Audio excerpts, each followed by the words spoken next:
Hello, എൻ്റെ കൂട്ടുകാരെല്ലാവരും സുഖമായിട്ടിരിക്കണോ? എന്താ വിശേഷം? എല്ലാവർക്കും ഒരു ശുഭദിനം ആശംസിച്ചുകൊണ്ട് ഞാൻ എൻ്റെ പണിയിലേക്ക് കിടക്കുക കേട്ടോ.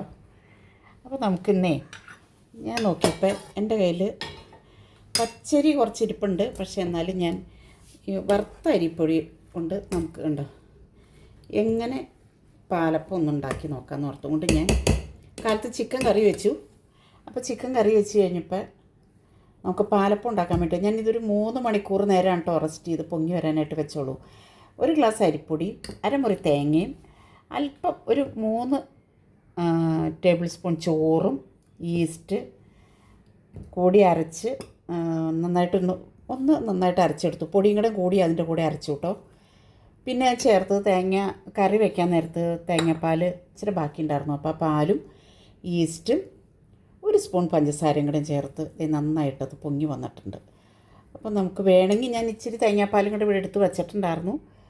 അപ്പോൾ അത് ആവശ്യമില്ല എന്ന് തോന്നണം. നമുക്ക് പാലപ്പം ചുട്ട് നോക്കാം. കണ്ടോ, ഒത്തിരി ചേർക്കാം, ഒരല്പം മതിയാവും. ഒരുപാടായ പിന്നെ അത് ശരിയാവില്ല.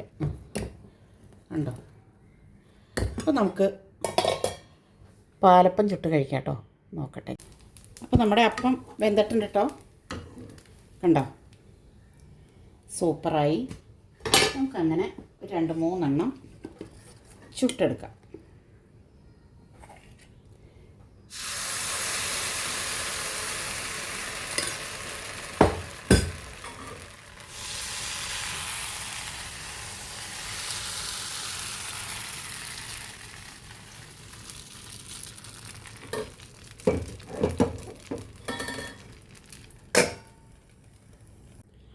നോക്കൂ, ഇനിത് പരന്ന പാനിലാണെങ്കിലും നമുക്ക് ചുട്ടെടുക്കാം കേട്ടോ.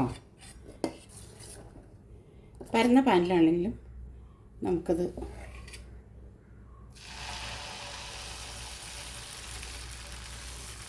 ചുട്ടെടുക്കാം.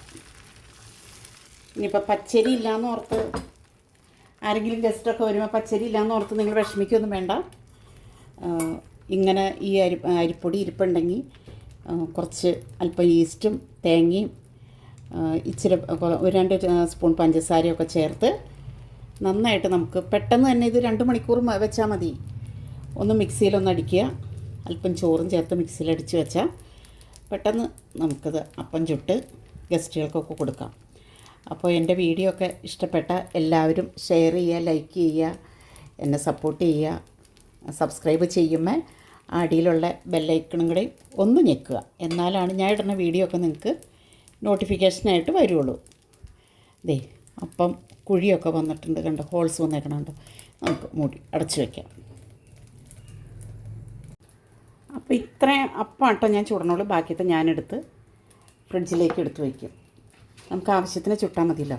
ഒരുപാട് ചുട്ട് വെറുതെ വേസ്റ്റാക്കി കുളിപ്പിച്ച് കളയണ്ട. ഇനിയിപ്പോൾ നാളത്തേക്കുള്ളത് എനിക്ക് ബാക്കി എടുത്ത് വെച്ചു. അപ്പം കണ്ടോ,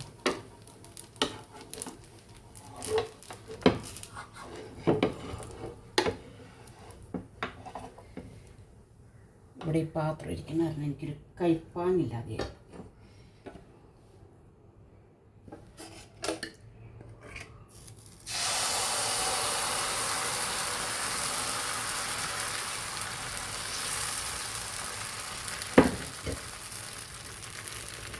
ഇങ്ങനെ ഹോൾസ് വന്നിട്ടാട്ടോ മൂടാൻ പറ്റുള്ളൂ. എന്നാലാണ് അപ്പം ഹോൾസ് എല്ലാം വരുമ്പോൾ നമുക്ക് മൂടി വെച്ച് വേവിക്കാം. അപ്പം ഞാനിത് ഈ ബാക്കി വന്ന മാവ് ഫ്രിഡ്ജിൽ വെക്കട്ടെ. അപ്പോഴത്തേക്കും ഇത് ചുട്ടെടുത്ത് നമുക്ക് ചിക്കൻ കറിയും കൂട്ടി കഴിക്കാം കേട്ടോ. അപ്പത്തിന് കഴിക്കാൻ എനിക്ക് ചിക്കൻ കറി ഉണ്ട് കേട്ടോ. കണ്ടോ, ചിക്കൻ കറി കാലത്ത് ഞാൻ വെച്ചായിരുന്നു. അത് കഴിഞ്ഞിട്ടാണ് അപ്പത്തിന് ശരിയാക്കി വെച്ചേ. അപ്പം ഞാൻ ദേ കഴിക്കാൻ പോവാം. കണ്ടോ, നല്ല ഫൈനായിട്ടുള്ള അപ്പം. ദേ നല്ല അരിപ്പ പോലെ ഇരിക്കുന്ന, സൈഡൊക്കെ അരിപ്പ പോലെ ഇരിക്കുന്ന അപ്പം. അപ്പം അതും കൂട്ടി ഞാൻ ചിക്കൻ കറിയും കൂട്ടി അപ്പം കഴിക്കാൻ പോവാം. അപ്പോൾ എൻ്റെ വീഡിയോ എല്ലാവരും ഇഷ്ടപ്പെട്ട എന്നെ ഷെയർ ചെയ്ത് ലൈക്ക് ചെയ്ത് സബ്സ്ക്രൈബ് ചെയ്യണം കേട്ടോ. ഞാൻ വീണ്ടും അത് പറയാം, നിങ്ങളുടെ സപ്പോർട്ടില്ലാണ്ട് എനിക്ക് മുന്നോട്ട് പോകാൻ പറ്റില്ല. പിന്നെ ദേ കട്ടൻ ചായ കണ്ടോ, നല്ല ചൂടുള്ള കട്ടൻ ചായ. കട്ടൻ ചായ ഞാൻ എന്താ കഴിക്കണമെന്ന് ചോദിച്ചാൽ, എനിക്കധികം കാൽസ്യം ചെല്ലാൻ പാടില്ല. അതുകൊണ്ടാണ് ഞാൻ ഇങ്ങനെ കട്ടൻ ആക്കണത്. അപ്പോൾ ഞാൻ മറ്റൊരു വീഡിയോ ആയിട്ട് വരുന്നതായിരിക്കും. എല്ലാവർക്കും ടാറ്റാ. കണ്ടോ, അപ്പോൾ ചിക്കനും കട്ടനും. Okay, bye.